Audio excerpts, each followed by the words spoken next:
एक राजा के राज्य में सभी लोग एकादशी का व्रत रखते थे। प्रजा तथा नौकर चाकरों से लेकर पशुओं तक को एकादशी के दिन अन्न नहीं दिया जाता था। एक दिन किसी दूसरे राज्य का एक व्यक्ति राजा के पास आकर बोला, महाराज कृपा करके मुझे नौकरी पर रख ले।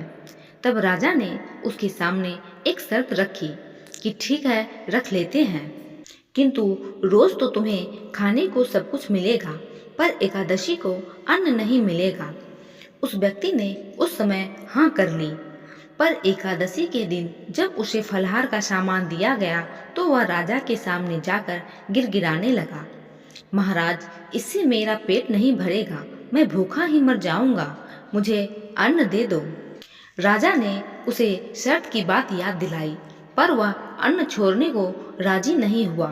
तब राजा ने उसे आटा, दाल, चावल आदि दिए। वह नित्य की तरह नदी पर पहुंचा और स्नान कर भोजन पकाने लगा। जब भोजन बन गया तो वह भगवान को बुलाने लगा, आओ भगवान, भोजन तैयार है। उसके बुलाने पर पीताम्बर धारण किए भगवान चतुर्भुज रूप में आ पहुँचे तथा प्रेम से उसके साथ भोजन करने लगे। भोजन आदि करके भगवान अंतर ध्यान हो गए तथा वह अपने काम पर चला गया। 15 दिन बाद अगली एकादशी को वह राजा से कहने लगा कि महाराज मुझे दुगना सामान दीजिए, उस दिन तो मैं भूखा ही रह गया। राजा ने कारण पूछा तो उसने बताया कि हमारे साथ भगवान भी खाते हैं, इसलिए हम दोनों के लिए यह सामान पूरा नहीं होता। यह सुनकर राजा को बड़ा आश्चर्य हुआ। वह बोला, मैं नहीं मान सकता कि भगवान तुम्हारे साथ खाते हैं। मैं तो इतना व्रत रखता हूँ, पूजा करता हूँ, पर भगवान ने मुझे कभी दर्शन नहीं दिए। राजा की बात सुनकर वह बोला, महाराज यदि विश्वास न हो तो साथ चलकर देख लें। राजा एक पेड़ के पीछे छिपकर बैठ गया। उस व्यक्ति ने भोजन बनाया तथा भगवान को शाम तक पुकारता रहा, परंतु भगवान न आए। अंत में उसने कहा, हे भगवान, यदि आप नहीं आए तो मैं नदी में कूदकर प्राण त्याग दूंगा। लेकिन भगवान नहीं आए। तब वह प्राण त्यागने के उद्देश्य से नदी की तरफ बढ़ा। प्राण त्यागने का उसका दृढ़ इरादा जान शीघ्र ही भगवान ने प्रकट हो गए उसे रोक लिया और साथ बैठकर भोजन करने लगे। खा पीकर वे उसे अपने विमान में बिठाकर अपने धाम ले गए। यह देख राजा ने सोचा कि व्रत उपवास से तब तक कोई फायदा नहीं होता जब तक मन शुद्ध ना हो। इससे राजा को ज्ञान मिला। वह भी मन से उपवास करने लगा और अंत में स्वर्ग को प्राप्त हुआ। देव उठनी एकादशी कथा 2। एक राजा था, उसके राज्य में प्रजा सुखी थी। एकादशी को कोई भी अन्न नहीं बेचता था, सभी फलाहार करते थे। एक बार भगवान ने राजा की परीक्षा लेनी चाहिए। भगवान ने एक सुंदरी का रूप धारण किया तथा सड़क पर बैठ गए। तभी राजा उधर से निकला और सुंदरी को देख चकित रह गया। उसने पूछा, हे सुंदरी, तुम कौन हो और इस तरह यहाँ क्यों बैठी हो? तब सुंदर स्त्री बने भगवान बोले, मैं निरा आश्रित हूँ, नगर में मेरा कोई जाना पहचाना नहीं है, किससे सहायता मांगू?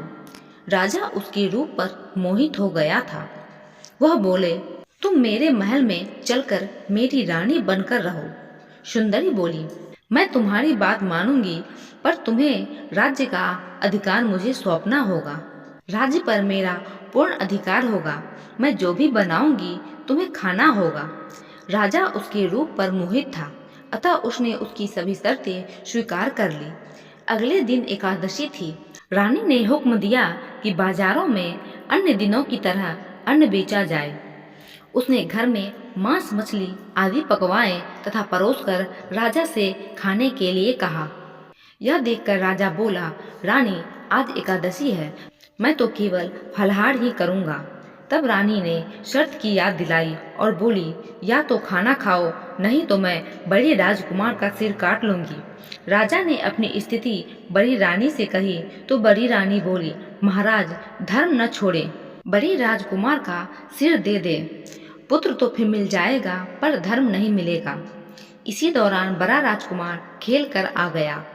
माँ की आंखों में आंसू देखकर वह रोने का कारण पूछने लगा तो माँ ने उसे सारी बात बता दी। तब वह बोला, मैं सिर देने के लिए तैयार हूँ, पिताजी के धर्म की रक्षा होगी, जरूर होगी। राजा दुखी मन से राजकुमार का सिर देने को तैयार हुआ तो रानी के रूप से भगवान विष्णु ने प्रकट होकर असली बात बताई।